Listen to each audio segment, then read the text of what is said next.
Good evening friends, I am Harveer Saradhana. Welcome to my YouTube channel Sangyan Pratiyogi संस्थान। तो देखिए friends, हम रेगुलर करंट अफेयर्स रेगुलर कर रहे हैं, मैथमेटिक्स, कंप्यूटर और राजस्थान जीके। तो दोस्तों, राजस्थान जीके में हमारा कृषि वाला पोर्शन चल रहा है। तो कृषि में हमने जो लेटेस्ट आंकड़े थे वो सारे करवा दिए और कृषि के प्रकार करवाए थे हमने। आज हम बात करेंगे राजस्थान में या इंडिया में भी वही है, खैर, कृषि से संबंधित क्रांतियां। दोनों एग्जाम्स में काम आएगा ये, चाहे इंडिया का एग्जाम हो चाहे राजस्थान। तो देखिए, राजस्थान में कृषि से संबंधित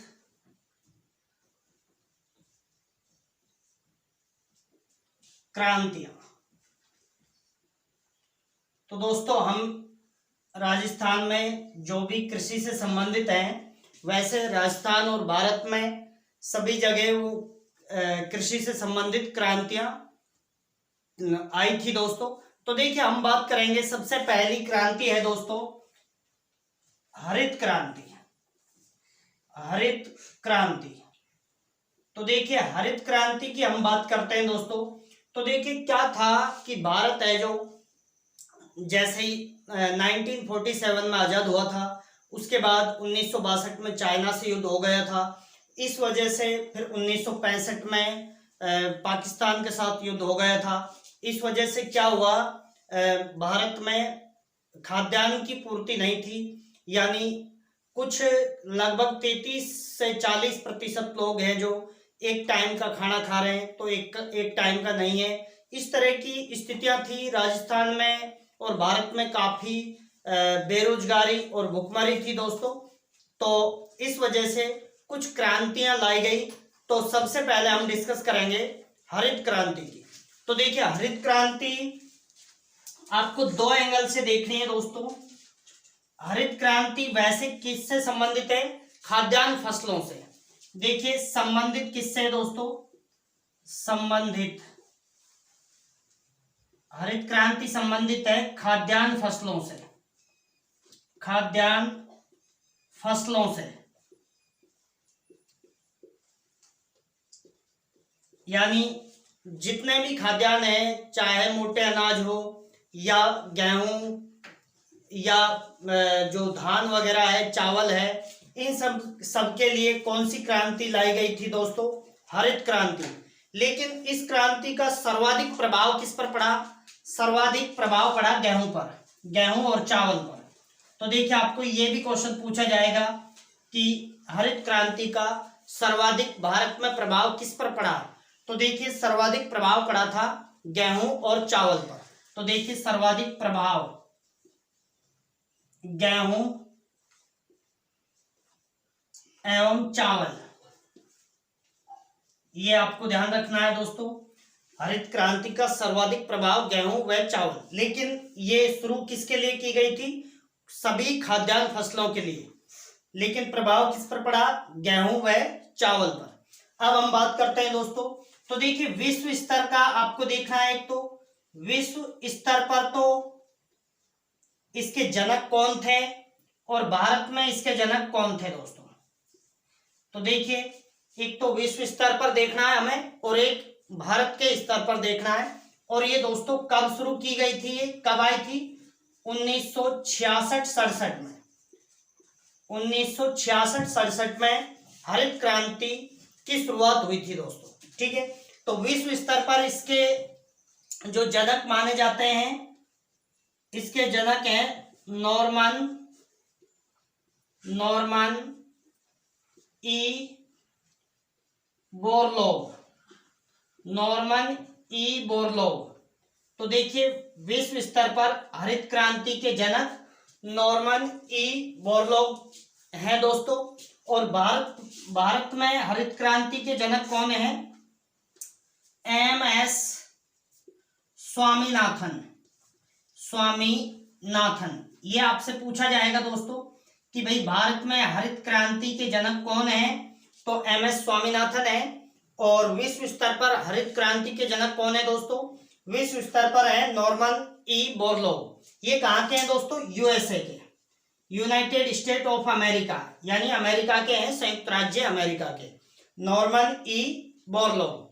तो ये आपको हरित क्रांति से संबंधित ये बातें आपको समझ में आ गई होगी। फिर से हम देख लेते हैं हरित क्रांति के का मतलब किससे संबंधित लाई गई थी, किसके लिए लाई गई थी? सभी खाद्यान्न फसलों से संबंधित थी, लेकिन इसका सर्वाधिक प्रभाव किस पर पड़ा? गेहूं और चावल पर। बात करते हैं तो ये कब शुरू की गई थी? 1966-67 में। और वर्ल्ड स्तर पर इसके जनक कौन माने जाते हैं? तो दोस्तों नॉर्मन ई बोरलॉग। और भारत में हरित क्रांति के जनक कौन है दोस्तों? एमएस स्वामीनाथन। तो ये आपको पता होना चाहिए। अब हम हरित क्रांति के प्रभाव देखते हैं।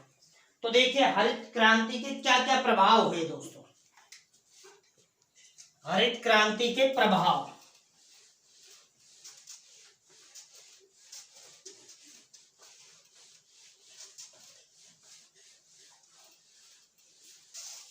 तो देखिए हरित क्रांति के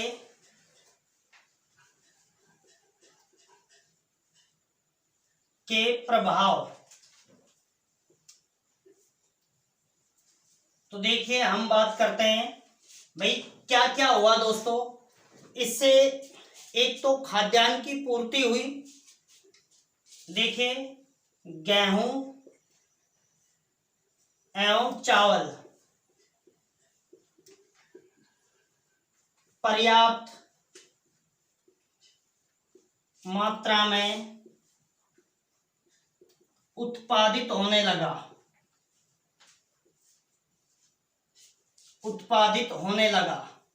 भाई हरित क्रांति से क्या हुआ दोस्तों?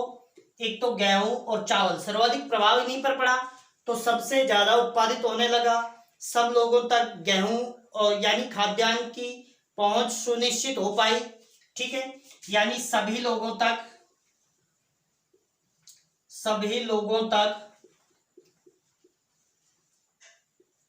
खाद्यान्न की पहुंच सुनिश्चित हुई।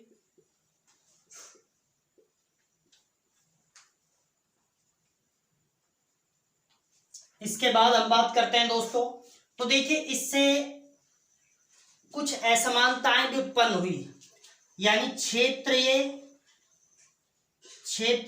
असमानताएं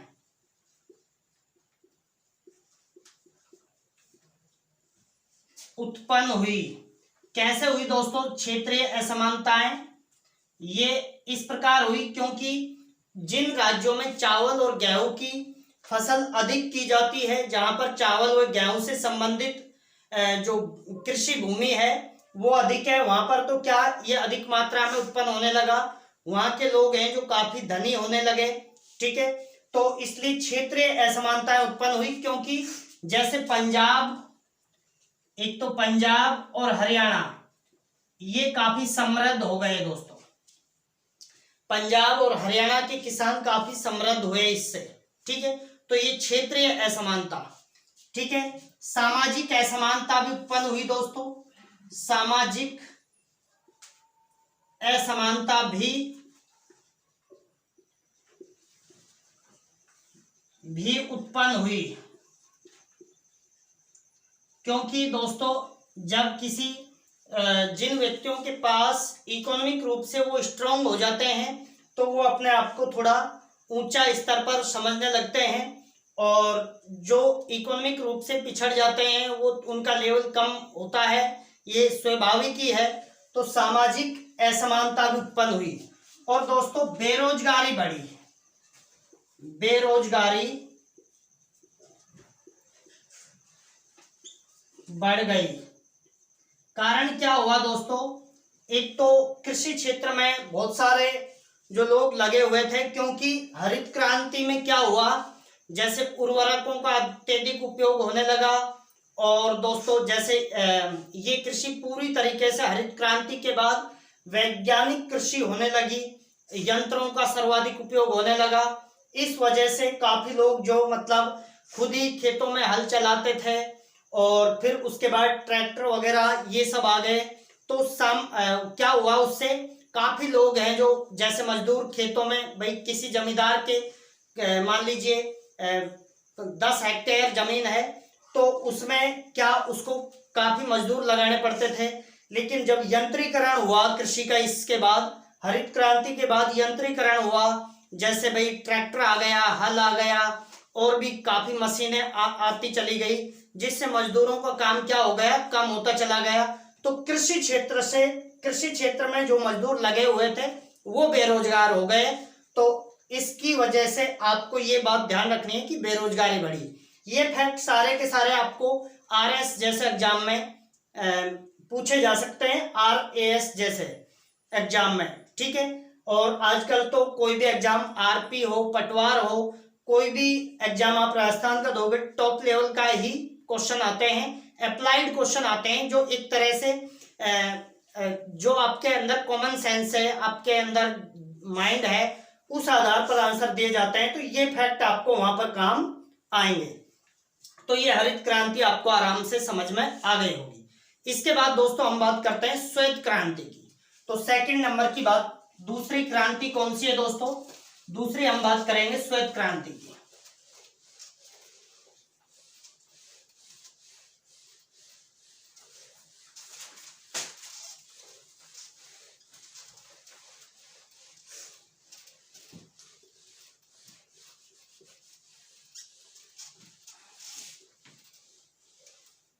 अब हम बात करते हैं दोस्तों श्वेत क्रांति।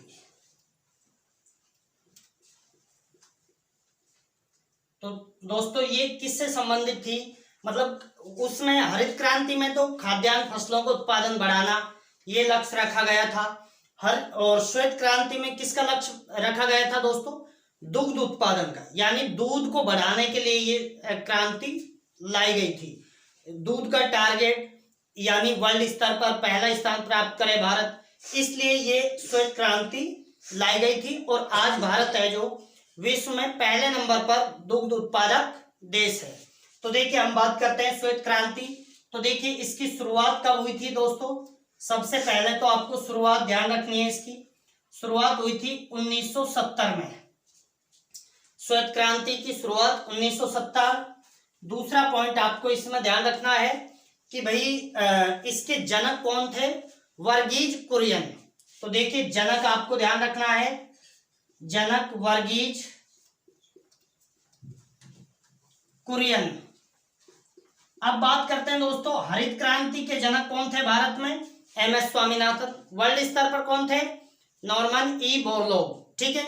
और हरित क्रांति की शुरुआत 1966-67 में हुई थी और श्वेत क्रांति की शुरुआत 1970। इसके जनक कौन है? वर्गीज कुरियन। इसका लक्ष्य क्या है दोस्तों? ये किसके उत्पादन को बढ़ाने के लिए शुरू की गई? तो देखिए दुग्ध उत्पादन, दुग्ध उत्पादन में वृद्धि के लिए लाई गई थी दोस्तों, वृद्धि के लिए। दुग्ध उत्पादन में वृद्धि के लिए कौन सी क्रांति आई दोस्तों? श्वेत क्रांति। अब दोस्तों देखिए ये दो क्रांतियों से आपको जनक वगैरह इनकी शुरुआत ये पूछी जाएंगी, बाकी आपसे डायरेक्टली क्वेश्चन पूछे जाएंगे। तो बाकी में आपको बस ये लिखना है, एक साइड में क्रांति और एक साइड में किससे संबंधित थी, ये दो बातें लिखनी है, ठीक है। तो श्वेत क्रांति आपको ध्यान रखनी है, 1970 में शुरुआत, जनक वर्गीज कुरियन, और दुग्ध उत्पादन को बढ़ाने के लिए, दुग्ध उत्पादन को बढ़ाने के लिए, ठीक है। अब हम बात करते हैं, एक साइड में आप लिख लीजिए क्रांतियां, क्रांतियां, और एक साइड में संबंधित क्षेत्र, यानी जिस भी क्षेत्र में संबंधित क्षेत्र, जिस भी क्षेत्र में मतलब सुधार के लिए, मतलब उत्पादन बढ़ाने के लिए शुरू की गई थी वो, ठीक है। तो देखिए हम तीसरा बात करते हैं दोस्तों। तो देखिए लाल क्रांति, लाल क्रांति। तो दोस्तों लाल क्रांति किससे संबंधित थी? टमाटर या मांस उत्पादन से। लाल होते हैं दोनों, टमाटर या मांस उत्पादन, ठीक है। टमाटर या मांस उत्पादन से संबंधित है लाल क्रांति। टमाटर भी रेड होता है, मांस भी रेड होता है, तो आप आराम से समझ सकते हो। चौथा हम बात करते हैं रजत क्रांति। रजत क्रांति, तो दोस्तों रजत क्रांति किससे संबंधित है? अंडा उत्पादन से, यानी अंडा उत्पादन, यानी अंडे का उत्पादन बढ़ाने के लिए, ये सब बढ़ाने के लिए, जैसे ये टमाटर और मांस का उत्पादन बढ़ाने के लिए शुरू की गई थी, ये अंडा का उत्पादन बढ़ाने के लिए शुरू की गई थी रजत क्रांति। इसके बाद हम बात करते हैं दोस्तों गोल क्रांति। गोल क्रांति, तो गोल क्रांति किससे संबंध थी दोस्तों? ये थी आलू के उत्पादन से। आलू उत्पादन, यानी आलू का उत्पादन बढ़ाने के लिए कौन सी क्रांति लाई गई दोस्तों? गोल क्रांति, ठीक है। इसके बाद हम बात करते हैं दोस्तों गुलाबी क्रांति। गुलाबी क्रांति, तो गुलाबी क्रांति किससे संबंधित है दोस्तों? गुलाबी क्रांति संबंधित है झींगा मछली उत्पादन से। झींगा मछली उत्पादन, झींगा मछली उत्पादन से। इसके बाद हम बात करते हैं सातवां, तो देखिए नीली क्रांति। नीली क्रांति, तो दोस्तों नीली क्रांति किससे संबंधित है? नीली यानी नीला क्या होता है? पानी, और पानी में क्या पाई जाती है दोस्तों? मछली। तो मछली उत्पादन को बढ़ाने के लिए, तो नीली क्रांति मछली उत्पादन के लिए, ठीक है। इसके बाद हम बात करते हैं दोस्तों भूरी क्रांति। भूरी क्रांति, तो देखिए दोस्तों इससे दो टाइप से आ जाता है कई बार भूरी क्रांति। एक तो आपको ध्यान रखना है खाद्य प्रसंस्करण,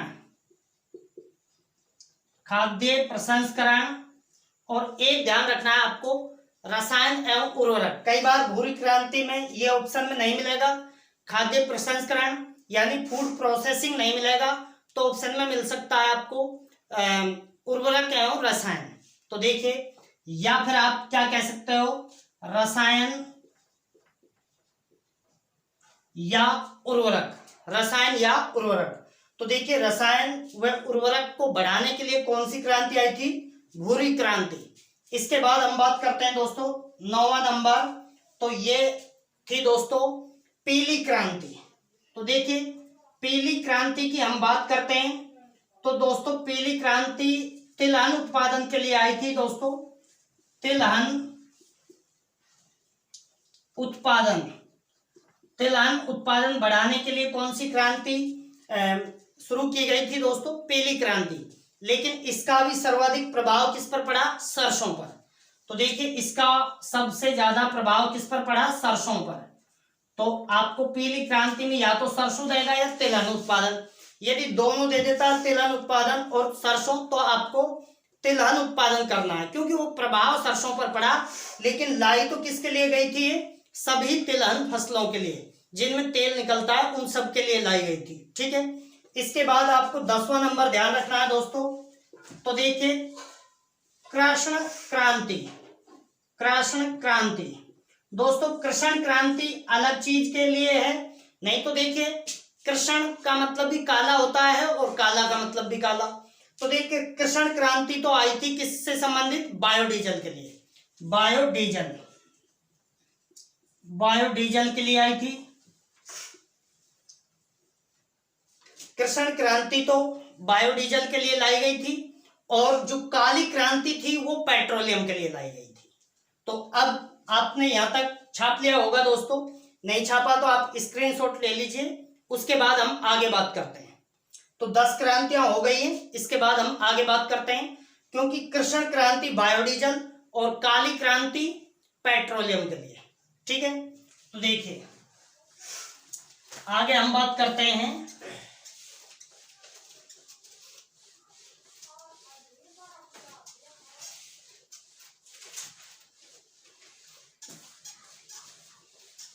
तो कृष्ण का मतलब भी दोस्तों एक्चुअल में होता तो क्या है, काला ही होता है, लेकिन यहाँ पर काली क्रांति का अर्थ अलग होगा। कृष्ण क्रांति बायोडीजल और काली क्रांति पेट्रोल एवं डीजल। तो देखिए हम बात करते हैं 11वां नंबर, काली क्रांति। तो दोस्तों काली क्रांति का संबंध किससे था? पेट्रोलियम, आप लिख दीजिए पेट्रोलियम। पेट्रोलियम को बढ़ाने के लिए कौन सी क्रांति शुरू की गई थी? काली क्रांति। इसके बाद दोस्तों हम बात करते हैं धूसर क्रांति। धूसर क्रांति। तो दोस्तों धूसर क्रांति किसके उत्पादन को बढ़ाने के लिए शुरू की गई थी? तो धूसर क्रांति सीमेंट उत्पादन के लिए। तो आपको यहां पर लिखना है सीमेंट उत्पादन बढ़ाने के लिए, और काली क्रांति पेट्रोलियम उत्पादन बढ़ाने के लिए।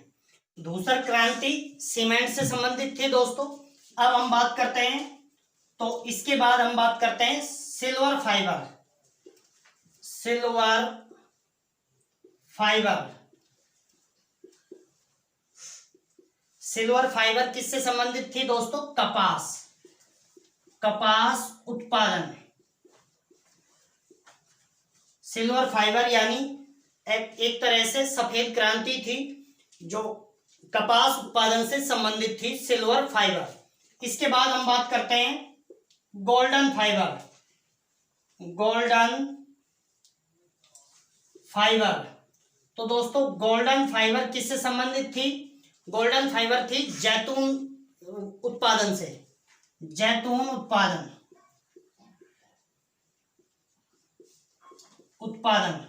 अब देखिए सिल्वर फाइबर को व्हाइट गोल्ड भी कहते हैं दोस्तों। देखिए सिल्वर फाइबर को क्या कहते हैं? व्हाइट गोल्ड भी कहते हैं। और गोल्डन फाइबर को क्या कहते हैं दोस्तों? यानी येलो गोल्ड भी कह देते हैं। येलो गोल्ड यानी पीला सोना एक तरह से। ठीक है, अब हम बात करते हैं, तो इसके बाद हम बात करते हैं हरा गोल्ड। तो देखिए हरा गोल्ड किससे संबंधित था दोस्तों? ये था, हरा गोल्ड था किससे? चाय उत्पादन। चाय उत्पादन। ध्यान रखना है आपको, दो यहां पर अंतर ध्यान रखना है। हरा गोल्ड आए तब तो चाय उत्पादन, और हरा सोना है तब बांस उत्पादन। देखिए सोना, गोल्ड का मतलब वैसे सोना ही होता है, हरा गोल्ड, लेकिन गोल्ड लिखा आता है तब आपको चाय उत्पादन बताना है, और हरा सोना आता है तब बांस उत्पादन बताना है।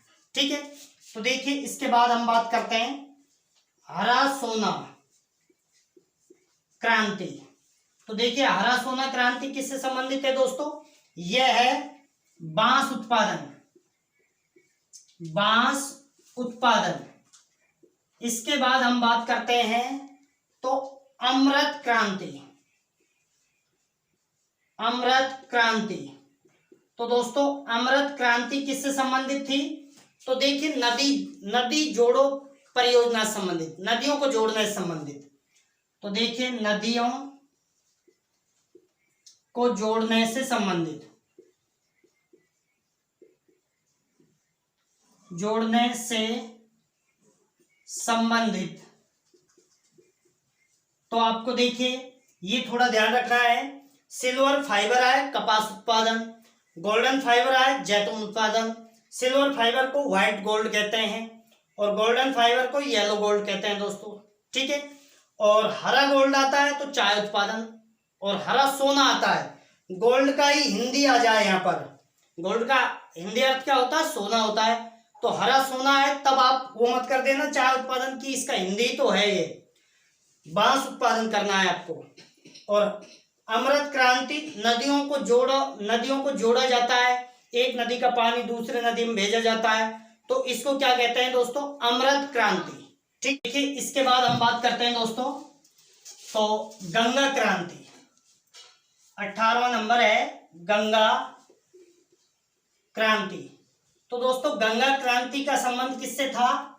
भ्रष्टाचार रोकने से संबंधित। किससे संबंधित? भ्रष्टाचार के खिलाफ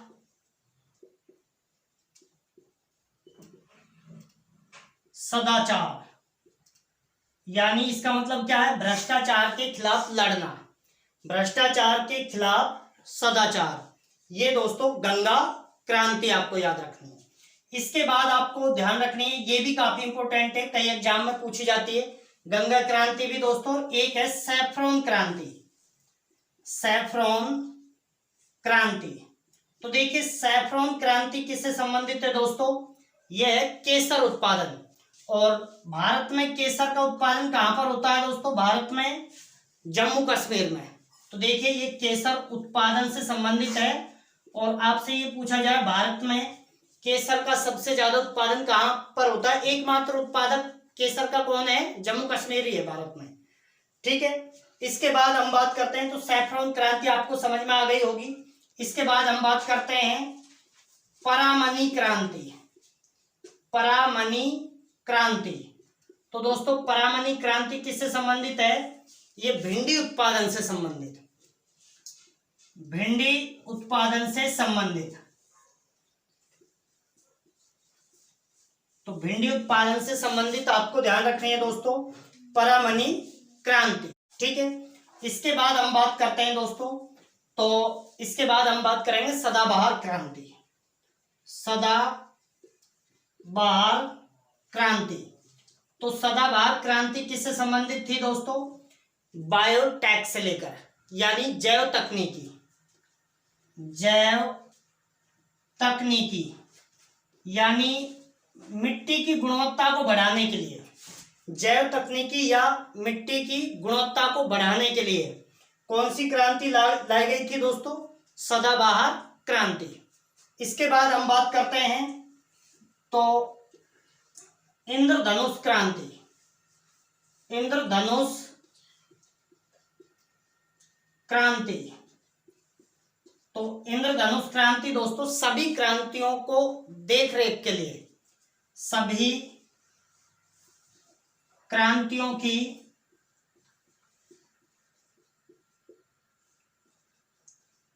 देखरेख के लिए, सभी क्रांतियों की देखरेख के लिए कौन सी क्रांति शुरू की गई थी दोस्तों, इंद्रधनुष क्रांति। तो ये भी आपको पता होना चाहिए। इसके बाद हम आगे बात करते हैं, तो एक दो क्रांतियां और देख लेते हैं।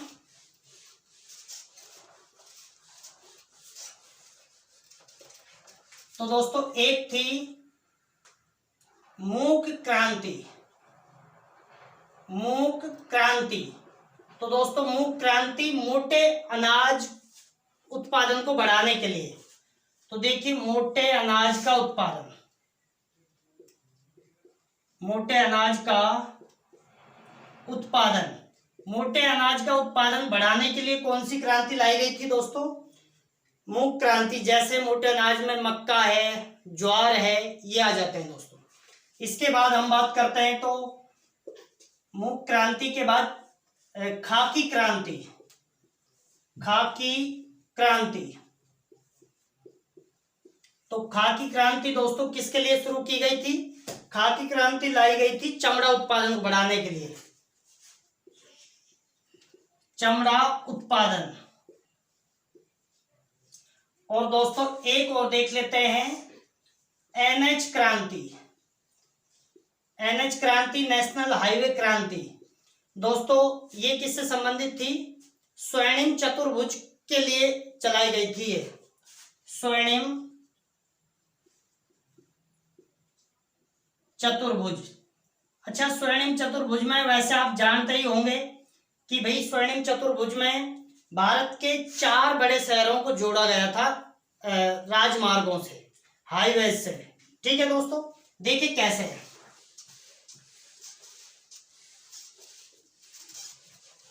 स्वर्णिम क्रांति में भारत के कितने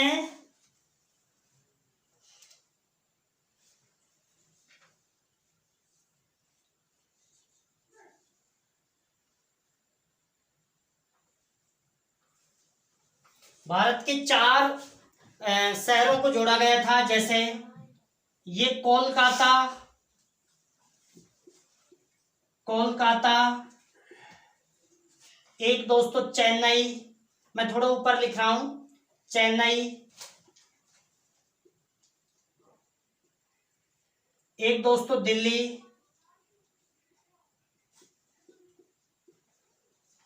और एक दोस्तों मुंबई, एक मुंबई। तो इसे कहते हैं दोस्तों स्वर्णिम चतुर्भुज योजना। जो परियोजना आई थी इसको क्या कहते हैं, एनएच क्रांति कहते हैं। एक चतुर्भुज का निर्माण करते हैं चारों एनएच मिलकर के, चारों राष्ट्रीय राजमार्ग हैं वो मिलकर के किसका निर्माण करते हैं, चतुर्भुज का। तो ये स्वर्णिम चतुर्भुज के लिए कौन सी, एनएच क्रांति। ये कब दोस्तों, कब आई थी ये आई थी 1999 2000, 1999 2000। और ये संपन्न कब हो गई थी, 2001 में, अटल बिहारी वाजपेयी के समय में।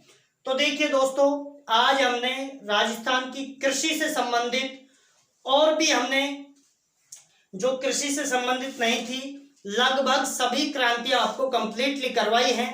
यदि आपके माइंड में कोई और क्रांति आए तो कमेंट बॉक्स में आप लिखना, मैं उसके बारे में सभी स्टूडेंट को बता दूंगा। तो आप कमेंट बॉक्स में लिख के भेजें आपके माइंड में कोई भी क्रांति हो तो, ठीक है। तो देखिए, यदि दोस्तों आप चैनल पर नए हो तो चैनल को सब्सक्राइब कर लेना और बेल आइकन को प्रेस कर देना। दोस्तों वीडियो को कंटिन्यू शेयर करते रहें, क्योंकि इतना जबरदस्त मैटर आपको अन्य यूट्यूब चैनल्स पर आप सर्च करोगे नहीं मिलेगा। तो आप चैनल से जुड़ जाइए और हमेशा वीडियो का इंतजार लगा रहना चाहिए आपको, तो कि कब वीडियो डले और कब हम देखें। थैंक यू दोस्तों, जय हिंद, जय भारत।